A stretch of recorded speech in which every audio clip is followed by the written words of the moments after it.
legit.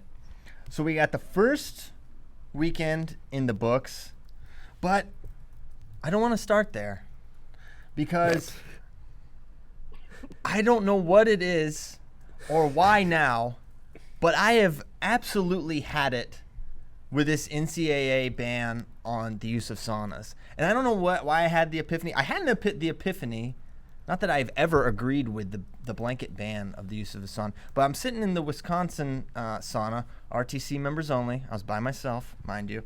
And I was like... Well, coaches can go in. Yeah, but I was by myself. Yeah. And I was just thinking, why this rule? What is it? And what is really the purpose of it? And so I'll state my thesis, then we'll talk a little bit about the weight control program, which I think you guys are going to find pretty interesting and how draconian some aspects of it are.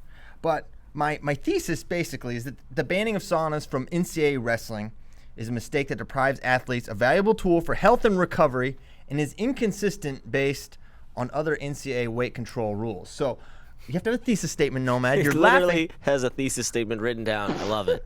I have it, yeah, because I feel like I have to have that at the beginning. So now, before we get into this sauna, let's get into what the NCAA weight control program is. It bans a couple other things. It bans plastics. It bans diuretics, water pills, stuff like that. And I'll never advocate for those things. I don't know where the health benefits are for wearing plastics or what the health benefits are for the water pill. It's basically all bad. The only good thing it'll make you lose weight, albeit in an unhealthy manner. But the other and the main aspect of the NCAA weight control program is this.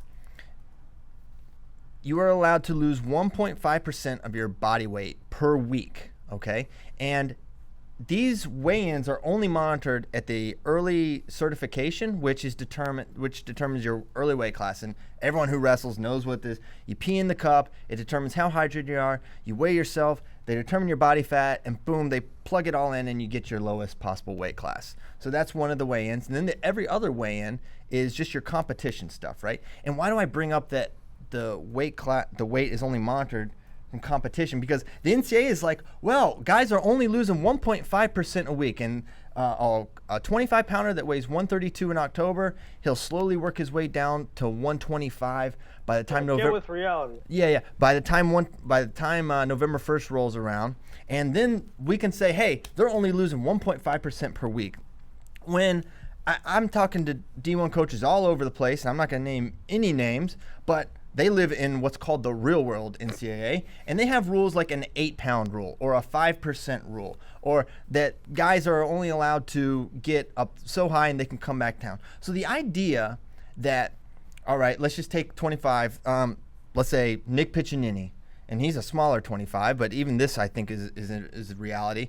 He makes, on Friday he weighs 125.0, and then on Sunday he makes 125.0.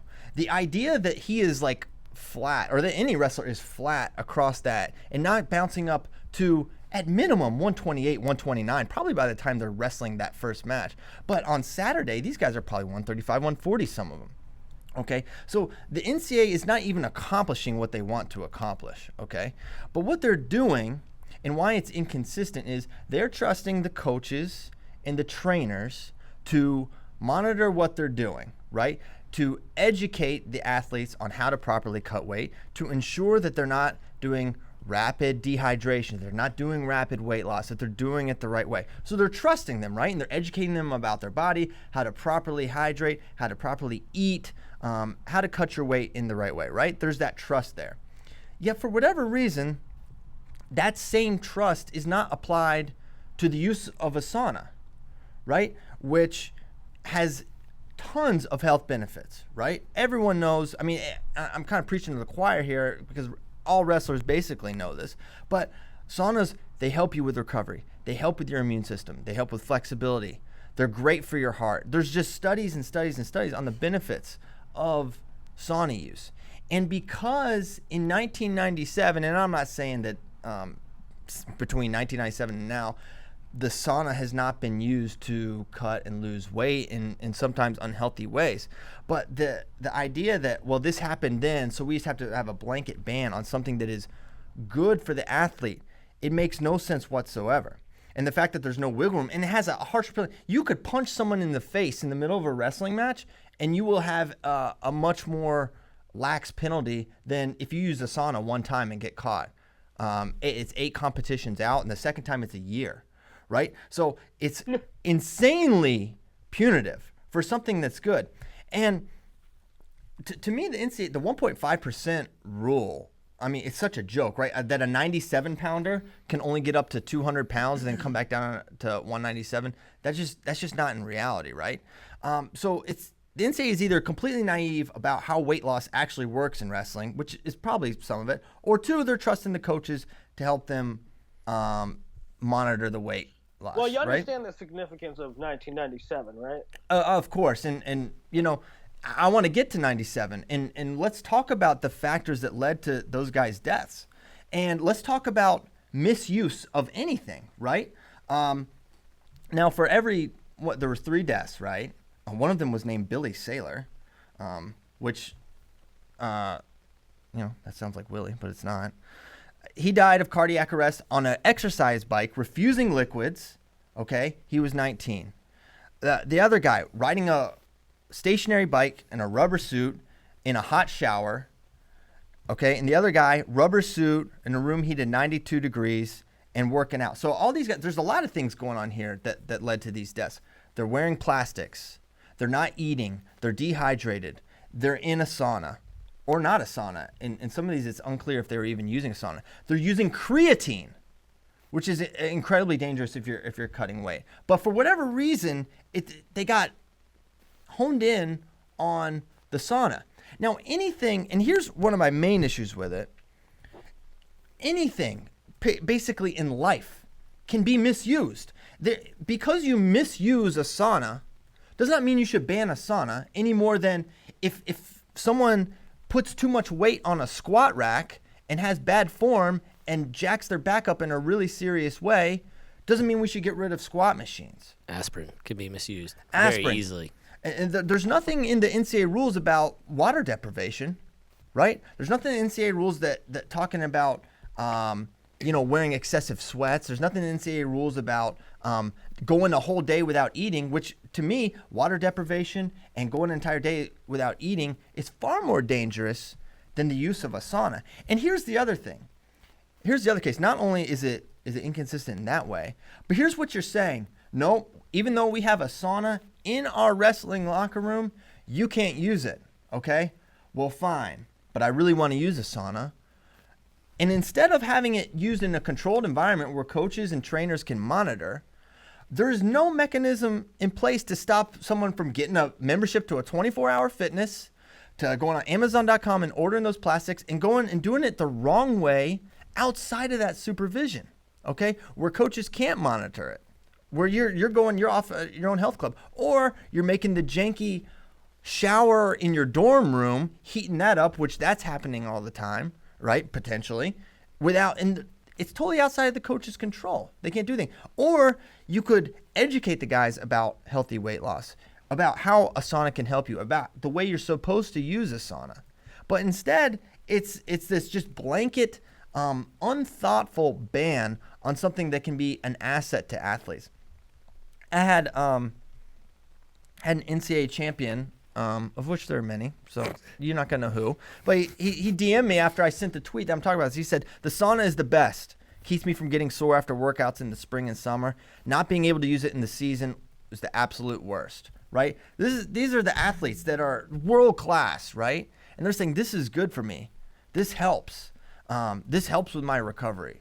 And the fact that, things like that it can be misused, therefore it's gone, is nonsensical to me, and it's really painting is really broad stroke reaction from the NCAA. And I think there's room for nuance and education, just like there's room for nuance and education on the rapid weight loss that could potentially still be happening.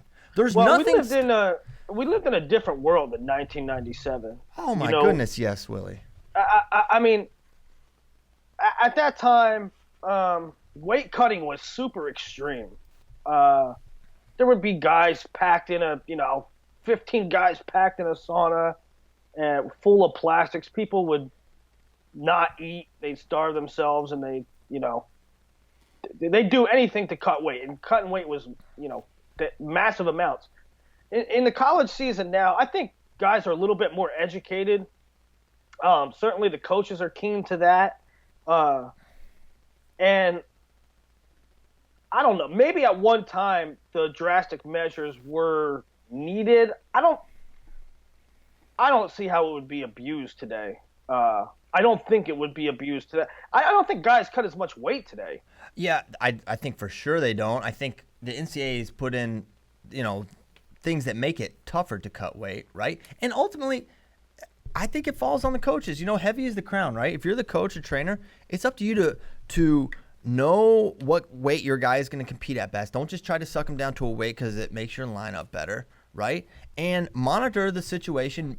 Make sure these guys don't get up.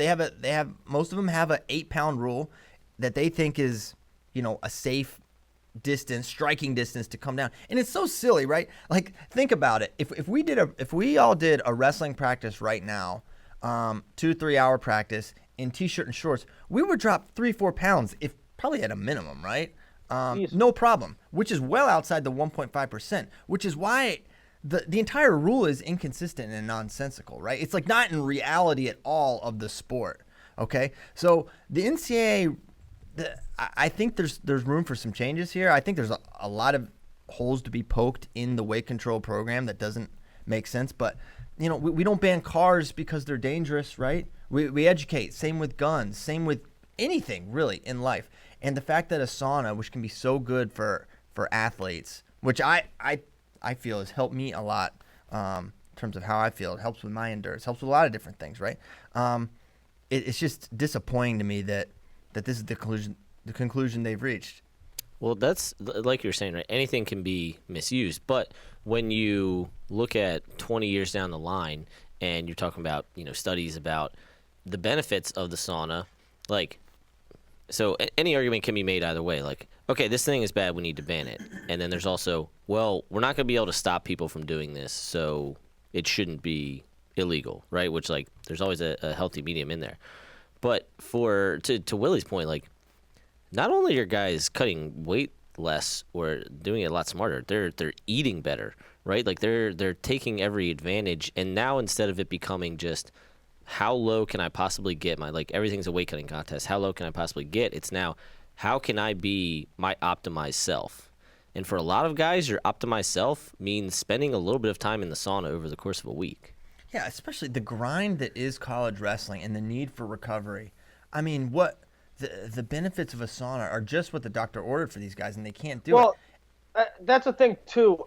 And I don't know how you can legislate this, but I don't think it should be legislated out in the first place. But I think if you're going to use a sauna and you're going to make a case for the sauna, your case for the sauna is not even anything related. I would not just on the books and not just my pitch to the NCAA, but in practical use, what I would tell my guys, what I would have happen in my room, is they wouldn't use the sauna to cut weight. They would use the sauna for recovery purposes. Precisely. I mean, yes. You don't use it you don't use it for weight loss on a daily basis because it makes no sense. I mean, that's what I'm saying. 20 years ago too, I don't know if they knew that, right? No. Everybody knows now. Having the water out of your body for the shortest amount of time is the way to do it. Yeah, I agree with that. So I have a lot of energy for this, and maybe it'll spark some conversation. I sent an Instagram post about this straight from there, and about how just I thought the rule was bad, and some coaches reached out and support. And Tom Ryan says he'd like to talk about it, and I'd love to talk about it with Coach Ryan. And I will say this, Willie, that while we feel like 97 was long ago and we've come a long way, I do know there was an incident at Big Ten's, not last year but the year before, where there was a pretty serious situation where, plastic, sauna, etc., were being misused. And yes, with misuse, anything can be dangerous, and as well as a sauna. So I know that this happened at Big Tens. I know that is maybe part of why there was an increased emphasis about the sauna. But I don't think that happens if the coach is able to monitor the entire thing. Because it probably happened completely outside of the coach's knowledge. I'm hoping it happened outside of the coach's knowledge, right? Well, I mean, it's like anything, right? if there's a situation with a university with a program that's misusing the sauna, let's say in a world that the sauna is legal, and something happens, then they get a sanction for a year or two. I mean, Yeah. Let's not put everybody else on lockdown because something might happen. I also think, and maybe college coaches disagree with me on this, but sometimes and Big Tens is a little different, obviously, because it's the last competition of the year, basically. If a guy can't make weight for a duel, they don't wrestle. Like, if it's going to be that detrimental to their health that they're, like, going to go into crisis mode and, okay, I got to get my plastics on and put an air dye in the sauna, you have to have the wherewithal, again, getting back to the heavy is the crown of the coach. Like, hey, look, I don't care if this is going to hurt the team or whatever, or hurt your seed, but, like, you cannot wrestle today. You are not in a healthy place to wrestle. And, again, it's a little different at Big Tens, but, yeah, the whole thing revolves around education, coaches being smart, athletes being smart, and also these are freaking adults now. These are guys who can vote and buy guns and and go serve in the army. Like, these are adults. We're not talking about high school kids, and the high school rules are similar too with the 1.5% rule. And it's good that they're getting guys in the mindset of cutting weight in a healthy way in high school. But these are adults, and they're coached by adults, and there's a lot of knowledge now because when we're talking about Division I wrestlers, we're talking about, let's see, 2,000 guys, like the most elite. 2,000 guys. I don't even know if that number's right. But anyway, the most elite whatever number in the country with the most elite minds in the country to handle them. So, yes, saunas can be bad. We all know that. Don't use them to cut weight. Please. Okay. Sorry about the sauna. No, I think it's an important topic, though. I do too. I don't know if there's any opportunity. I don't know if there's any wiggle room. I feel like the NCAA is definitely in CYA mode here. They're not going to be anything. You don't want to take a step back in the court of public opinion, then something happens in the sauna and they then be liable. But I think there's a case for common sense to prevail here. And the idea that I can weigh 125.0 on Friday, shoot up to 140 on Saturday, and make 125.0 on Sunday and be within the rules of what the NCAA weight control program shows that the program is not rooted in reality, because that is a 100% reality that can happen within NCAA wrestling that is outlined by their rules, because they don't monitor how much these kids are yo-yoing up and down. All they know is what they weigh at the scale on competition days. So there's also well, even the back-to-back weigh-ins. Oh, yeah. Like NCAA's, Big Ten's, Midland Scuffle, those guys shoot up. That's why they're cutting weight till like midnight. Yes. 2 o'clock in the morning. There's also like you talked about earlier with the, if we went through a practice, just like losing weight, there's also like, you just have weight that goes on and comes off that's mostly water. Yeah, that's why it's like not in reality. The 1.5%, man. If these NCAA guys, if they worked out, if they exercised, they would know 1.5% is so silly. You could very healthily lose eight pounds in a day, and it's like just water. Yeah.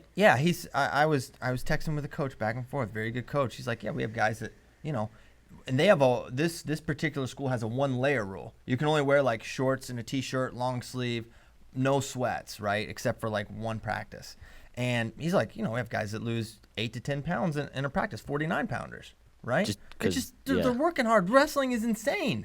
It's so hard. And they're drinking a gallon of water a day. Yeah, and they're coming in hydrated. They lose weight. So there's a lot going on there. I think that's it. Willie, any parting sauna thoughts? No, I mean, in '97, 3 kids died, and they, the NCAA looked at the coaches, and they had to make some changes, right? They looked at the NWCA, they had to make changes. And, different mindset. They were more Neanderthalish, and there was probably, they're less educated and less, I don't know. And saunas probably were being misused at the time.